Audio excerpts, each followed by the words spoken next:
Hi friends, எல்லாருக்கும் வணக்கம். எல்லோரும் எப்படி இருக்கீங்க? எல்லோரும் நல்லா இருப்பீங்க அப்படின்னு நினைக்கிறேன்.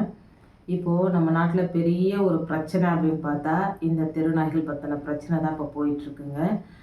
எனக்குமே சமீப காலத்தில் நடந்த ஒரு நிகழ்ச்சியும், நாய்கள் வந்து ஒரு 4 நாய்கள் ஒன்றா சேர்ந்தால் என்னெல்லாம் பண்ணும், ஒரு உயிரியே கூட எடுத்துடுதுங்க. அது மனுஷ உயிராக இருந்தாலும் சரி, ஆடு மாடுகளாக இருந்தாலும் சரி எடுத்துடுதுங்க. இதை நான் கண்கூடாக பார்த்துருக்குறேன். அதை பற்றி தான் உங்களோட பேச போகிறாங்க. அது மட்டும் இல்லைங்க, இப்போது சமீபத்தில் நீயா நானா அப்படின்னு ஒரு ஷோ நடந்தது. அதில் வந்து தெருநாய்கள் வேணும், தெருநாய்கள் வேணாம் அப்படின்றத பற்றி 2 பிரிவாக பேசினாங்க. அதாவது வேணும் அப்படின்னு பேசுகிறவங்கள விட வேணாம், தெருநாய்கள் வேணாம் அப்படின்னு பேசுகிறவங்களுடைய வலி அதிகமாக இருந்ததை நம்மளால் நல்லாவே ஃபீல் பண்ண முடிஞ்சதுங்க. யாரெல்லாம் அந்த ஷோவை பார்த்தீங்க அப்படின்னு எனக்கு கமெண்ட்டில் சொல்லுங்கள். அதாவது தெருநாய்கள் வேணாம் அப்படின்ற சொல்கிறவங்களுடைய அந்த வலிகள், ஒரு குழந்தைய இழந்திருக்கிறாங்க. ஒரு ஆட்டோவில் குழந்தைய ஏற்றிட்டு போகும்போது 4 நாய்கள் ஒன்றா வந்து அந்த நாய்கள் மேலே ஏற்றக்கூடாதுன்னு சொல்லிட்டு ஒரு பக்கமாக போயிட்டு கீழே விழுந்து அந்த குழந்தை இறந்து போயிருக்கு. அது மட்டுமே இல்லாமல் ஒரு குழந்தைக்கு நாய் கடிச்சு 75 நாள் வரைக்குமே அந்த குழந்தை வந்து உயிரோடு இருந்து 76வது நாள் வாயிலேருந்து ஒரு ஜொல்லு மாதிரி அது ஒழுக ஆரம்பித்து ஹாஸ்பிட்டலுக்கு கொண்டு போயிட்டு எங்களால் ஒன்றும் பண்ண முடியாது அப்படின்னு சொல்லிட்டு மறுநாள் வந்து அந்த குழந்தை இறந்து போச்சு. அதோட வலிகள், அந்த பேரண்ட்ஸோட வலிகள் என்ன அப்படின்றத நம்மளால் நல்லாவே ஃபீல் பண்ண முடிஞ்சதுங்க. எத்தனை வருஷம் ஆனாலுமே குழந்தைகள் தான், இழந்தவங்களுக்கு தான் அந்த வலிகள் தெரியும். என்னை பொறுத்த வரைக்கும் மனித உயிரா அப்படி இல்லைன்னா நாய்களா அப்படின்னு கேட்டால் கண்டிப்பாக மனித உயிர்கள் தாங்க. இதில் எந்த வித மாற்று கருத்துமே கிடையாது. ஒரு 4 நாய்கள் சேர்ந்தது அப்படின்னா ஒரு ஆடை கடிச்சிடுது, ஒரு மாடை கடிச்சிடுதுங்க, ஒரு பன்னிக்குட்டியை கடிச்சிடுது. நான் வந்து இது பார்த்தேங்க. ஒரு 4 நாய்கள் தான், நல்ல பெரிய பெரிய நாய்கள். இதுக்கு முன்னாடி அப்பார்ட்மெண்ட்டில் இருக்கும்போது ஒரு ஆடு அது குட்டிகளோடு மேய்ஞ்சிட்ருக்குங்க. அதை துரத்தி கடித்து முதல்ல எங்கே கடிக்குது அப்படின்னா கழுத்தில் தாங்க கடிக்குது. நான் லைவாக பார்த்தேன் இதை.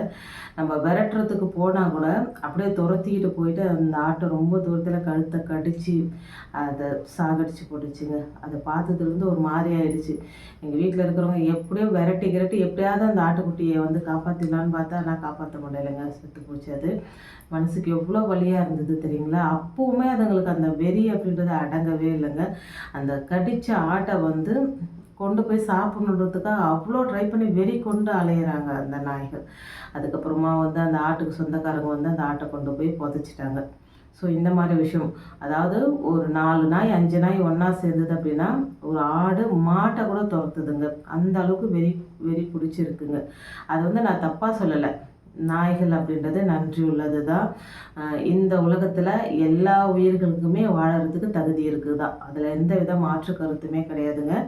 நான் வந்து இந்த தெருக்கில் இருக்கிற நாய்கள் மட்டும்தான் சொல்கிறேன். வீட்டில் வளர்க்குற நாய்கள் பற்றி நான் எதுவுமே பேசலைங்க. இதை கண்கூடாக பார்த்துருக்குறேன். நாய் துரத்தி யாரெல்லாம் ஓடி இருக்கிறீங்க அப்படின்னு கமெண்ட்டில் சொல்லுங்கள். நிறைய பேர் சொல்லுவாங்க நாய் துரத்துச்சு அப்படின்னா நம்ம வந்து நிற்கணும், நின்று நாயை முறைச்சி பார்த்தோம் அப்படின்னா நாய் வந்து நம்மளை கடிக்காது, போயிடும் அப்படின்னு சொல்லுவாங்க. ஆனால் நாய் துரத்த வருது, கடிக்க வருது அப்படின்னா நம்மளுக்கு அந்த நேரத்தில் பயந்தாங்க வந்துடும், ஓட தான் தோணும். பிடி உஷாலாம் என்னங்க, நாமெல்லாம் நாய் துரத்தி பிடி உஷாவோட 100 மடங்கெல்லாம் ஓடிப்போம். நான்லாம் நிறைய தடவை ஓடி இருக்கிறேங்க. ஆனால் இது வரைக்கும் நான் நாய்க்கிட்ட கடி வாங்கினது கிடையாது, பட் ஓடி இருக்கிறேன். இந்த நாய்க்கடியினால் பெருசாக பாதிக்கப்படுறவங்க யாருன்னா தெருவில் நடந்து போகிறவங்க. இப்போ பெரிய பெரிய பணக்காரங்க அப்படின்னா அவங்க வந்து தெருவில் நடக்க போகிறது கிடையாது, காரில் தான் போவாங்க. எனக்கு நாய் பிடிக்காதுன்னு கிடையாது, நாய் பிடிக்கணும்னு சொல்ல முடியாதுங்க. எங்கேயாவது தெருவில் பப்பீஸ் பார்த்தேன் அப்படின்னா அதுக்கு பிஸ்கெட் வாங்கி கொடுப்பேன். நம்ம வீட்லேயே கூட சமைக்கிறோம் அப்படின்னா நமக்கு மீந்து போச்சு, சாதம் மீந்து போச்சு அப்படி இல்லைன்னா பழைய சாதம் இருந்ததுன்னா அதை வந்து நாய்களுக்கு வைப்பாங்க. யாருமே புதுசாக சமைச்சு வைக்க மாட்டோம். நிறைய பேர் சாப்பிட்டுட்டு மிச்சம் இருக்கிறதெல்லாம் கொண்டு போய் நாய்களுக்கு வைக்கிற வழக்கம் இருக்குங்க. கிராமத்துலலாம் அப்படி தான் பண்ணுவாங்க. சாப்பிட்டுட்டு கடைசியாக கொஞ்சம் இருக்கிற சாதத்தை வந்து இது நாய்க்கு அப்படின்னு ஒதுக்கி வச்சு எடுத்துன்னு போயிட்டு நாய்களுக்கு வைப்பாங்க. உண்மையில சொல்லப்போனால் ஊரில் நாங்கள் வந்து கிராமத்துலேருந்து இப்போ சென்னைக்கு வந்து ஆயிடுச்சுங்க, 20 வருஷம் கிட்ட ஆகுது. அப்போது கிராமத்தில் இவர் வளர்த்த நாய், எங்கள் வீட்டில் இருக்கிறவங்க வளர்த்த நாய் வந்து இன்னுமே இருக்குங்க. அதாவது அது கிடையாது, அதோட குழந்தைகள், குட்டியாக இருந்த குழந்தைகள்லாம் இன்னுமே இருக்குது. கிட்டத்தட்ட நாங்கள் ஒரு 20 வருஷம் கழித்து போனாலுமே கரெக்டாக அதோட இது அதுக்கு தெரியுதுங்க. வந்து காலெல்லாம் சுற்றி வருது, ஆளை பார்க்குது, அப்படியே ஏறி வந்து நம்மளை வந்து நாக் பண்ணுறதுக்கு வருது. அதுவும் நல்ல விஷயம் தான். இதெல்லாம் வந்து நாய்களை சாகடிக்கணும், நாய்கள் வந்து இருக்கக்கூடாது அப்படின்லாம் நாங்கள் சொல்லலைங்க. ஆனால் தெரு நாய்கள் வந்து கம்மியாக இருந்தால் கொஞ்சம் கட்டுப்படுத்தி வேக்சின் போட்டு கட்டுப்படுத்தி வச்சுருந்தா நல்லது அப்படின்னு தாங்க நாங்கள் சொல்கிறோம். ஸ்கூல்லேருந்து வர குழந்தைகள் வந்து நல்லபடியாக வீட்டுக்கு வரணும், ஆஃபீஸ்லேருந்து வர்றவங்க வந்து நல்லபடியாக வீட்டுக்கு வரணும், நாய்க்கடினால் பாதிக்கக்கூடாது. இப்போ நிறைய நியூஸ் பார்த்துருப்பீங்க, நாய்க்கடினால் ஒரு குழந்தை இருந்திருக்கு. சமீபத்தில் ஒரு வீடியோ கூட பார்த்தேங்க. ஒரு அம்மா குழந்தைய பிடிச்சிட்டு போகிறாங்க, ஒரு நாய் வந்து அந்த குழந்தைய கடிக்கிறதுக்கு அவ்வளோ ட்ரை பண்ணுது. அவங்க வந்து மேலே தூக்கிக்கிறாங்க, இப்படி தூக்கிறாங்க, காலை கடிச்சு இழுக்குது. அவங்க கத்துறாங்க, அக்கம் பக்கத்தில் யாருமே கிடையாதுங்க. இது வந்து சிசிடிவியில் பதிவான. அதுக்கப்புறம் ஒரு 15 நிமிஷத்துக்கு அப்புறம் தான் யாரோ ஒருத்தர், ஒரு ஜென்ஸ் ஓடி வந்து நாயை துரத்தி விடுறாருங்க. ஸோ அப்படி இருந்துமே அந்த நாய் வந்து அந்த குழந்தைய கடிச்சிருச்சு அப்படின்றது தான் பெரிய விஷயம். அதுக்கப்புறம் ஹாஸ்பிட்டலுக்கு கொண்டு போகிறாங்க. அதே போல் பெரியவங்க ஒரு 48 வயசு, அவர் வந்து சமையல் வேலை செய்கிறவர் போல இருக்குது. அவருடைய ஆணுறுப்பை கடித்து அவர் இறந்து போயிருக்கிறார். அவங்க பொண்ணு அழும்போது அவ்வளோ ஒரு வருத்தமாக இருக்குங்க. அது ரத்தம் நிற்கவே இல்லை, போய்கிட்டே இருக்குது அப்படின்னும் போது அதை ஃபீல் பண்ணிக்கோங்க எப்படி இருக்கும் அப்படின்னு சொல்லிட்டு.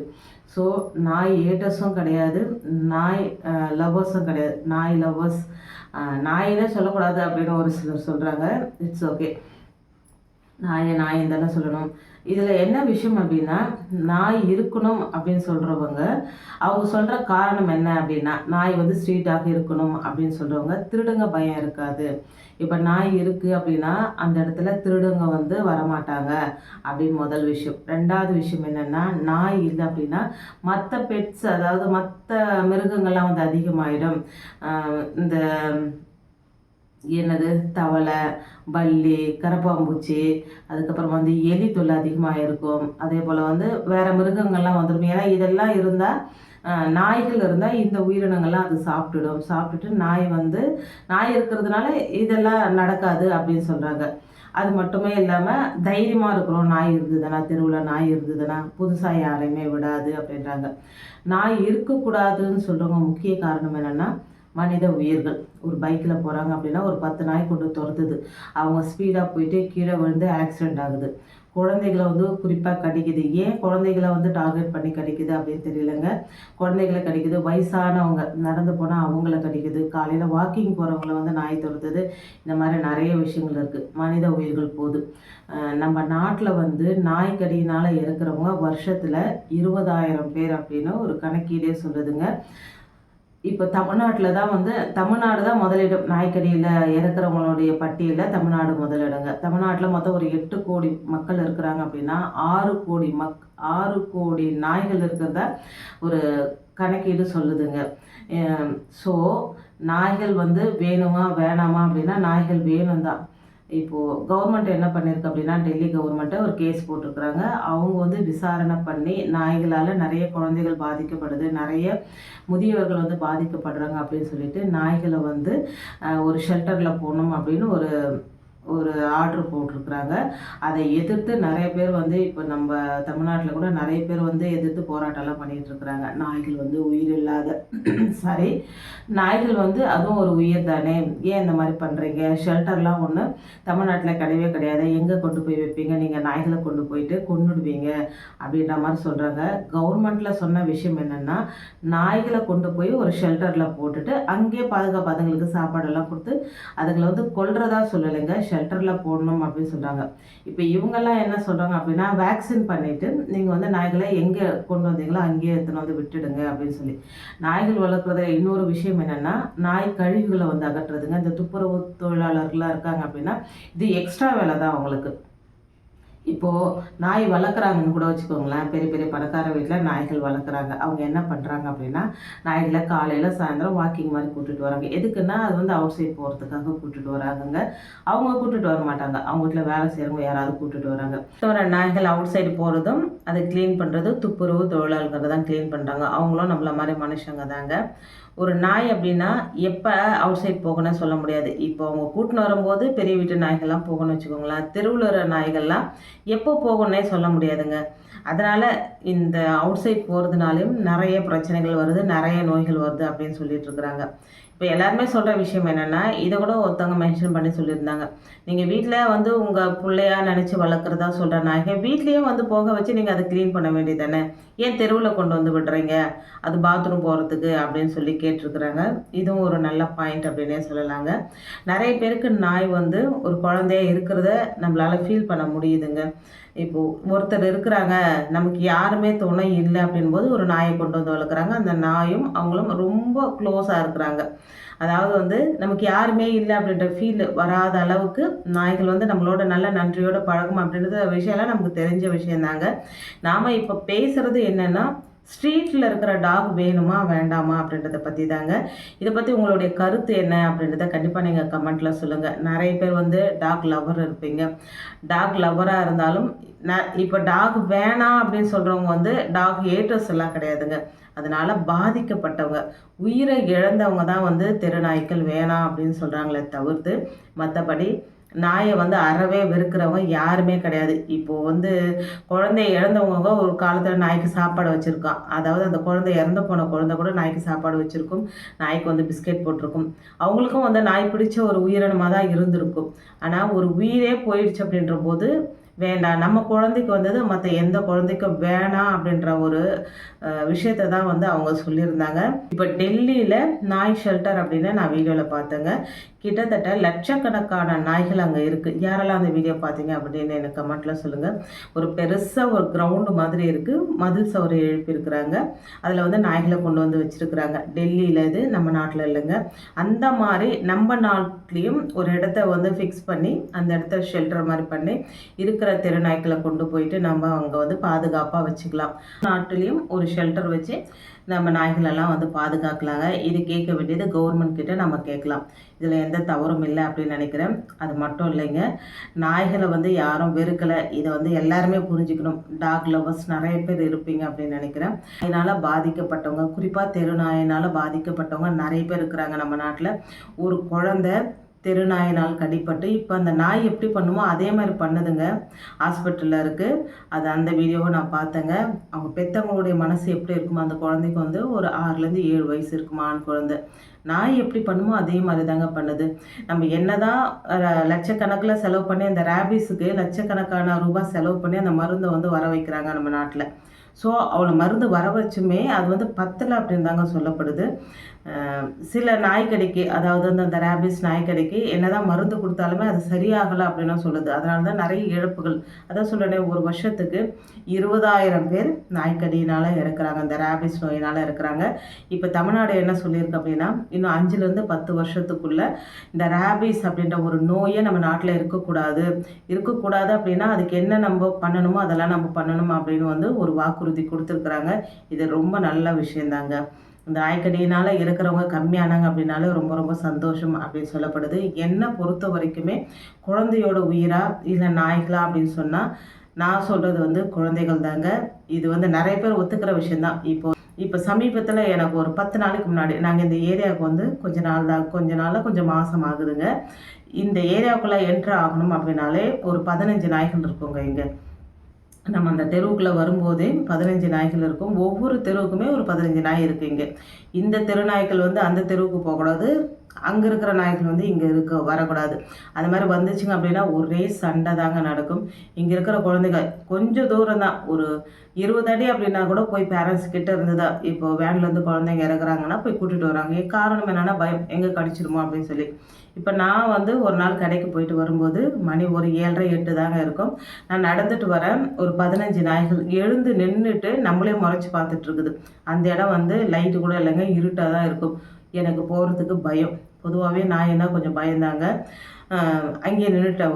ஒரு 5லேருந்து 10 நிமிஷம் அப்படியே நின்றுட்டேன். அதுக்கப்புறம் யாராவது நடந்து வராங்களான்னு பார்த்தா ஒரு 4 5 பேர் நடந்து வந்துட்டு இருந்தாங்க. அவங்க வந்த உடனே அவங்க கூட சேர்ந்து நான் நடந்து வந்தேங்க. நீங்கள் இதில் நோட் பண்ண விஷயம் என்னென்னா, தனியாக வர என்னை மட்டும்தான் அந்த நாய்கள் வந்து டார்கெட் பண்ணுதுங்க. அந்த இடத்துல வந்து இப்போ பகல்னா ஓரளவுக்கு ஃபேஸ் தெரியும் அதுங்களுக்கு. இப்போ நைட்டுன்னா யார் வராங்கன்னு தெரியல.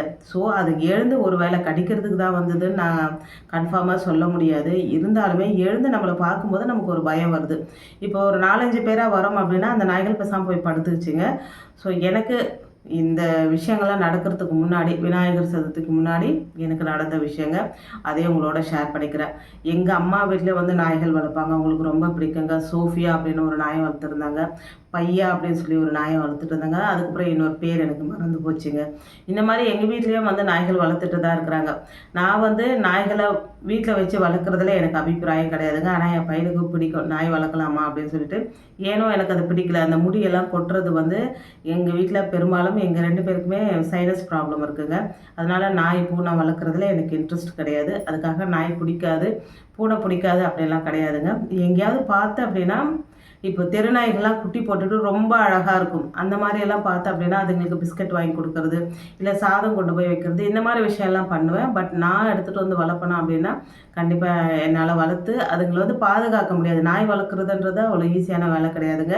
அதுக்கு வந்து தினமுமே குளிப்பாட்டுறது, அதுக்கு வந்து வேக்சின் போட்டு வர்றது, அதுக்கு தனியாக சாப்பாடு, நம்ம சாப்பிட்ற சாப்பாடு இல்லாமல் அதுக்கு வந்து தனியாக சாப்பாடு வாங்கி வைக்கிறது. ஏன்னா வந்து வயிறு கெட்டு போகாமல் இருக்கிறதுக்கு, இந்த மாதிரி நிறைய விஷயங்கள் இருக்குது. நம்மளால் அதெல்லாம் ஃபாலோ பண்ண முடியாதுங்க. நான் வந்து நாய் ஏட்டர்ஸும் கிடையாது, நாய் லவ்வரும் கிடையாதுங்க. எனக்கு பொதுவாக நாய் பிடிக்கும், தொலா இருக்கும்போது பார்ப்பேன், அவ்வளோதாங்க. மற்றபடி இந்த இஷ்யூ நடக்குது இல்லைங்களா, இதை பற்றி உங்களுடைய கருத்து என்ன அப்படின்றத கமெண்ட் பாக்ஸில் சொல்லுங்கள். நான் இந்த விஷயத்தில் ஏதாவது தவறாக சொல்லியிருந்தா தயவு செஞ்சு மன்னிச்சிடுங்க. எனக்கு ஏற்பட்ட எக்ஸ்பீரியன்ஸை தான் இன்றைக்கி உங்களோட நான் ஷேர் பண்ணிகிட்டு இருந்தேங்க. வீடியோவில் சொன்ன விஷயங்கள் பிடிச்சிருந்தது அப்படின்னா ப்ளீஸ் சேனலுக்கு சப்ஸ்கிரைப் பண்ணி சப்போர்ட் பண்ணுங்கள். தேங்க்ஸ் ஃபார் வாட்சிங் friends. Take care and bye.